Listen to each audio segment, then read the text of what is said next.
right, and here we are at 12 noon on another Wednesday afternoon. Welcome to another KukerRanken Lunch and Learn. We're very excited to be able to present these to you today. Today we have returning Jeremy Kippen from our Las Vegas store. Jeremy is a surveyor, and he'll be talking to us about surveying with the CS20 and the GS18 equipment. And so, Jeremy, without any further comment, I'm just going to hand it right straight back over to you, sir. Take it away. Awesome. Thanks, Douglas. Appreciate it. Welcome, everybody. It's great to be back again. I know many of you have been following along for the last several months in our Lunch and Learns, and I appreciate your support. Today, we're going to be talking about surveying with the CS20 and GS18. And while I would love to take you all out in the field and do a survey day with you guys, that's kind of impossible to do with these Lunch and Learns. So bear with me as I show you through different data sets and what kind of deliverables we can get with the GS18 and the CS20. Also, just for a little information, Jennifer is posting off in the chat box a couple previous Lunch and Learns that I've done. One was on the CS20 and one was on the GS18. They are the PowerPoints PDF for you guys to go back and look at and freshen up on what we talked about in the past, as well as there are the newest release notes for like Captivate firmware version 8.0. It was released about 2 weeks ago. Now, you're probably wondering why I am providing all of that information. Sorry, I've got a helper looking into my door. You're probably wondering why I am giving this information up ahead. First off is with the CS20 and the GS18, we discussed the models that were available to you at the time, such as the 3 different variants of the CS20 and 3 different variants of the GS18. And with that being said, moving forward, I am actually going to share off this screen here. It is going to be the screen of the simulator that I'm going to be using for today. So the screen we are looking at today is the screen is what you would see on the CS20. And you can see here, we've got Leica Heerberg here as one of our main jobs. That is one that we're going to be looking at today, as well as a couple of other jobs to look at some of the data sets that were in there. But first off, I want to walk you through, I did kind of want to play this interactive. So any questions that you guys got, go ahead, throw them out. We'll catch them as we're going through here. We do have about 15 minutes. So what the goal is today is actually talking about the surveying aspect of it, what to do, what are we doing, the setups moving forward. So typically on a job, first things first, we need a job.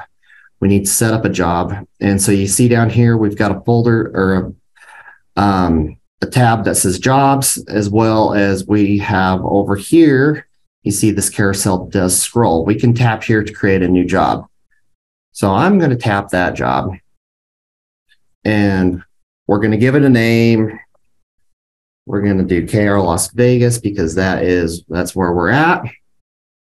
Now, something new with version 8.0 that I do want to point out, you can create multiple sites for one job.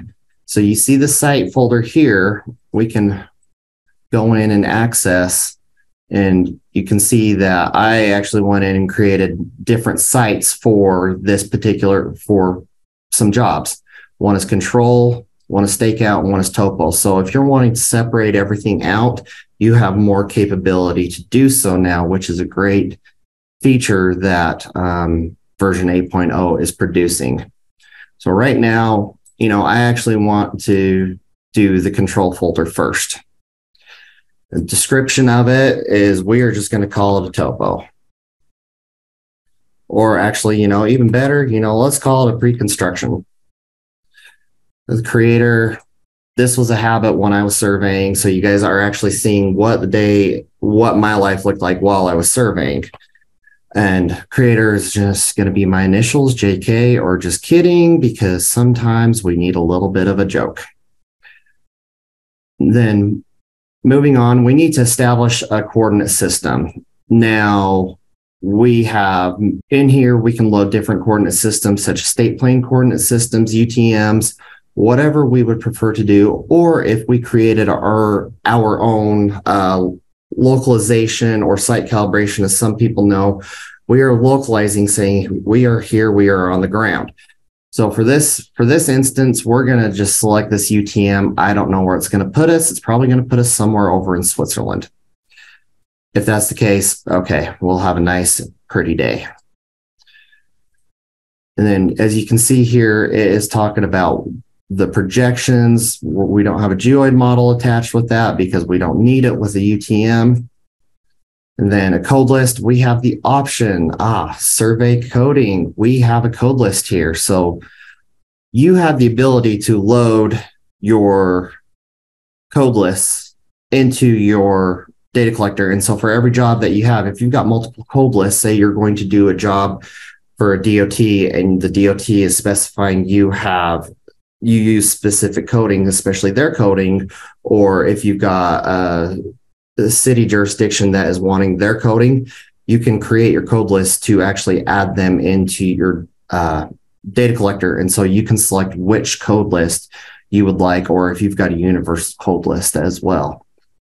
So we are going to use this survey coding list.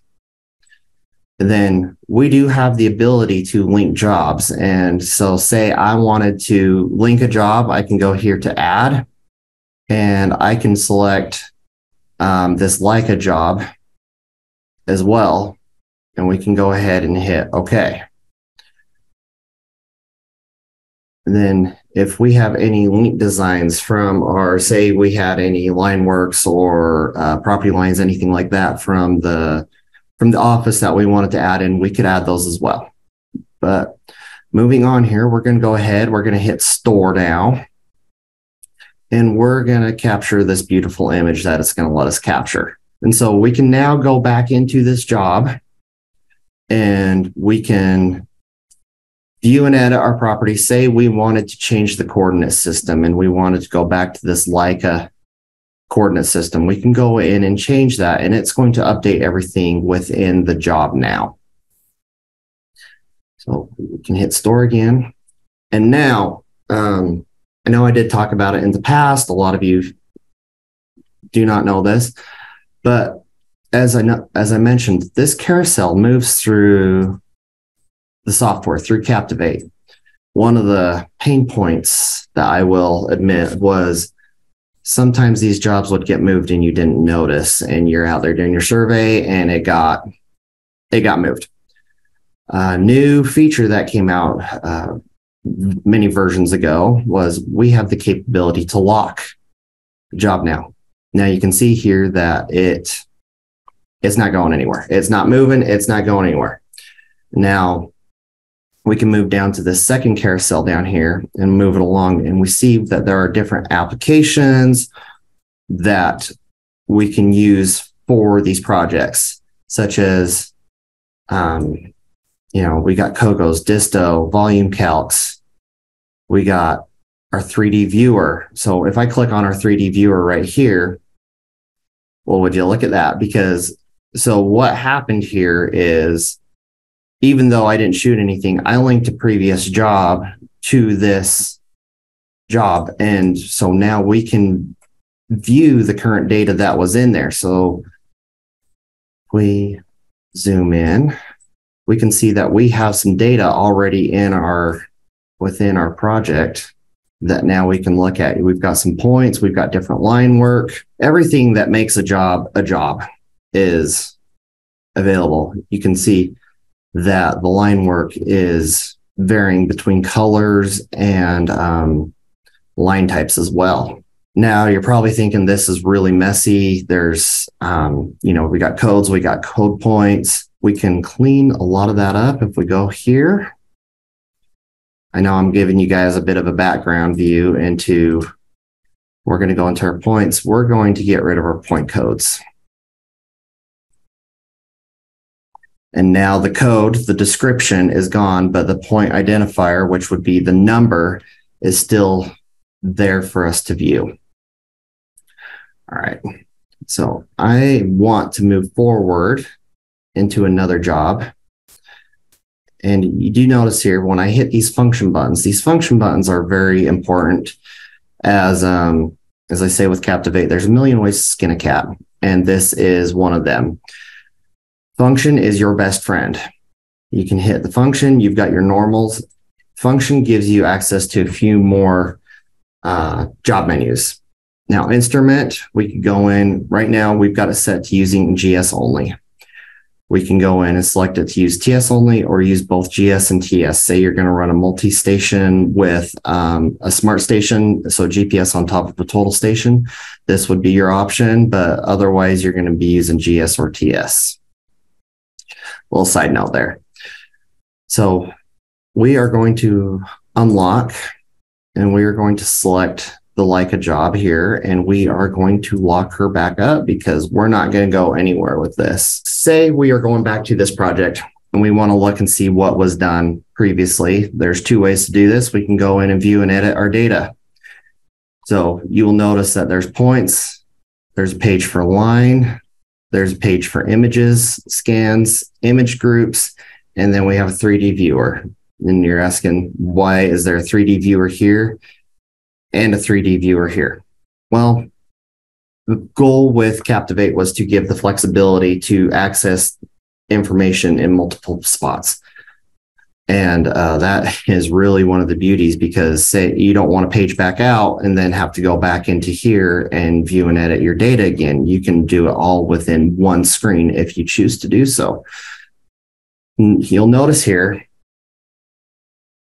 that you've got this 3D quality and it's blank. This reference, the class is reference, and reference is going to be these points. We're referencing something. The codes do change.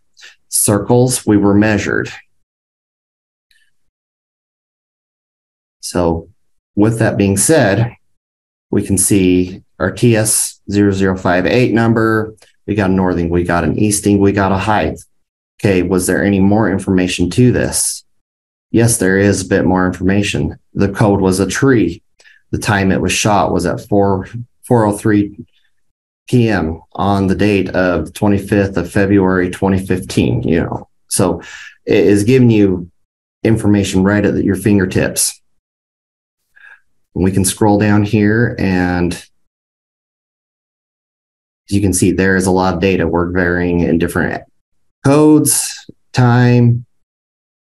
Oh, okay, so we had a date change here. Somebody's gone back to the job, 25th.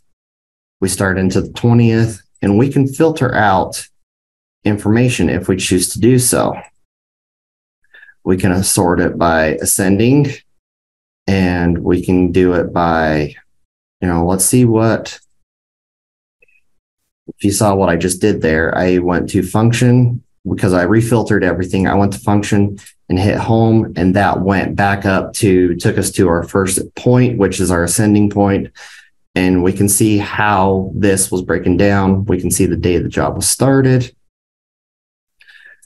And 3D quality. So 3D quality is what was that was the GS18 that was being used. That was the quality of that specific point using a reference network.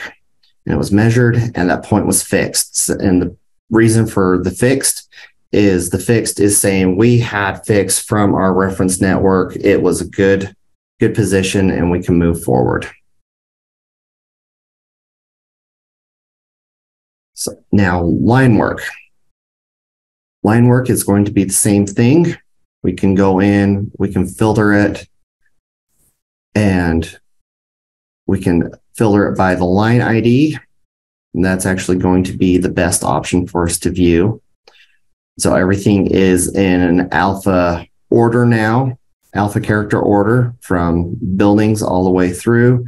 That way, if you were looking for certain line work, say we were looking for these hedge, we had a bunch of hedge line work that we needed to remove. We can go in and select these real quick, and we can go ahead and hit delete.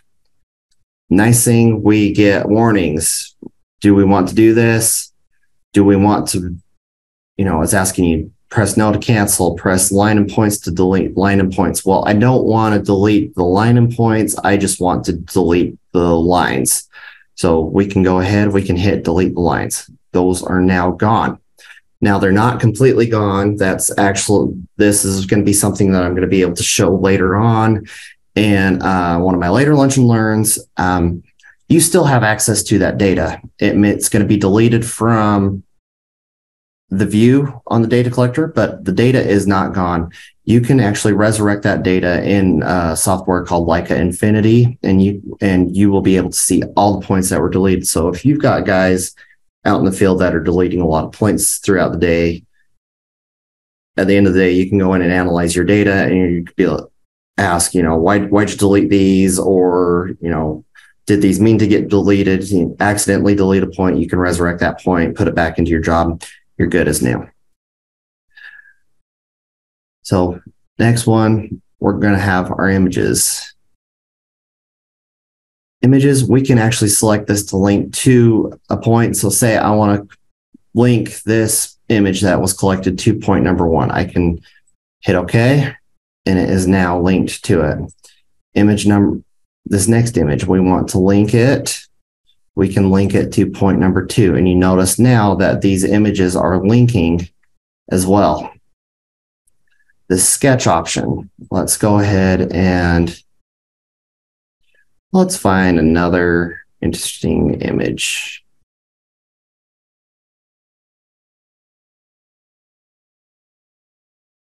We can go in, we can sketch. And so say we needed to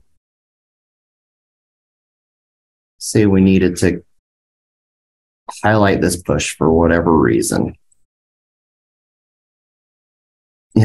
These are just some of the tools that you have access to in the field to help speed up the job for your people in the office. And we can go ahead and hit store here. Stored.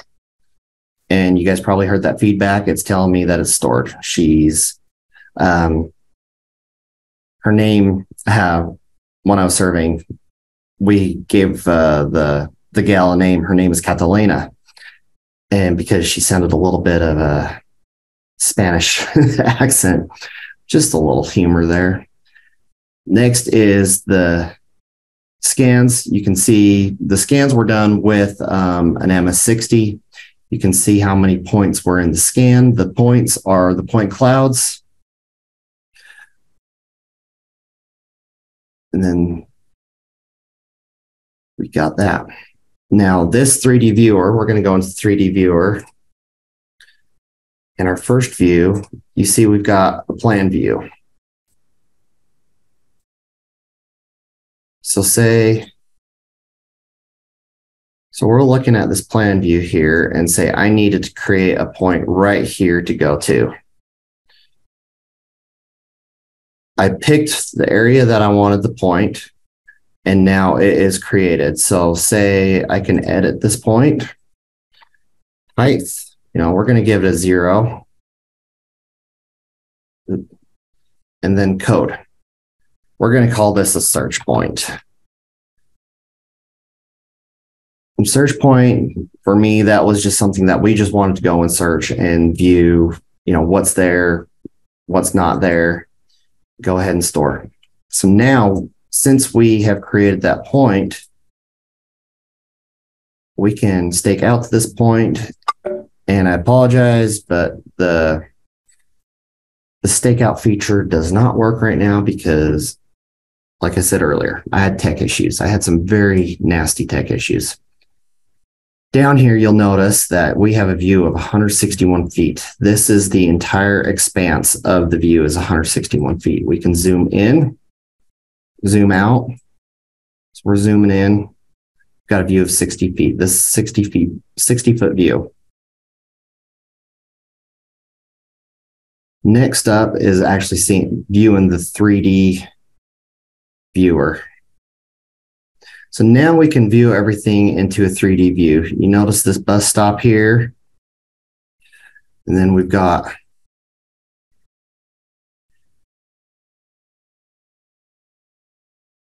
different views.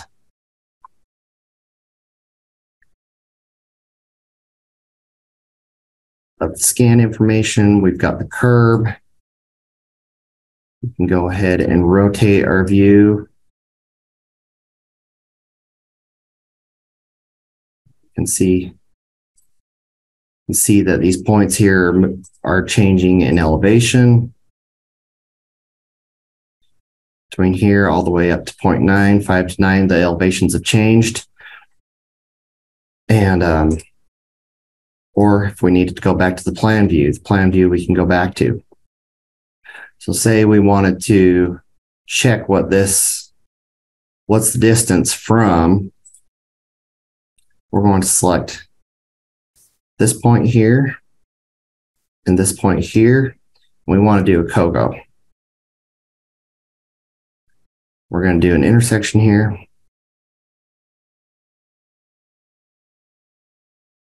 And we're going to calculate these two. So we can see what the difference is from that one. We can see the intersecting points. So say we needed to, say we need to find an intersection point between multiple points. We can find that point right there. Then we can store it if we wish to. All right, I am going to bounce back over here for a minute. I believe we've got some questions that have popped up and we can move forward. And I'm going to stop my share. Jeremy, we have a question here. Can you view the points and lines overlaid on an aerial photo? Yes, you can. Can you tell us how we would do that? Yep, that one. Hold on here. My computer is taking a moment today. But to get your images, we can go into Infinity, we can extract an image, and then, so I am going to give it just a second. Well, that simulator uses up an awful lot of computer resources. It may be that combined with Zoom is giving you a little bit of grief. But back to the question. We can go in and we can extract an aerial image from Infinity and import it into the data collector, which we can then georeference everything. And so you can, if you're using state plane coordinate system and you are using state plane coordinate system for your points, we can overlay everything and you're going to have a aerial view as well. And you can turn that image on and off if you need to. Any other questions? Okay, well, I think that's the last one that we have here. All right. Thank Jeremy. So I want to thank you for the information this morning. Thank you. I guess this afternoon, depending on where folks are in the country, across the country. And let everybody know, I'll just real quickly share my screen on this side over here. So we do have quite a few lunch and learns coming up. We appreciate you being here with this one with Jeremy and the working with the Captivate, et cetera. We next week have a discussion on LiDAR and photogrammetry with Brady Reich, as you can see on the screen there. That'll be on Wednesday, July 26th, also at noon, every Wednesday at noon. Then following up with that, we'll be looking at a comparison of the different LiDAR sensors that are out there for our inspired flight and our microdrone aerial platforms that you can carry. And then on the 23rd, we'll be back here again with Jeremy Kippen on the Leica Infinity workflow. We look forward to having you at future Lunch and Learns. Thank you, everyone. We know your time is valuable, and we appreciate you being here with us. Until next time, be safe out there. Thanks for your afternoon. Bye, everyone.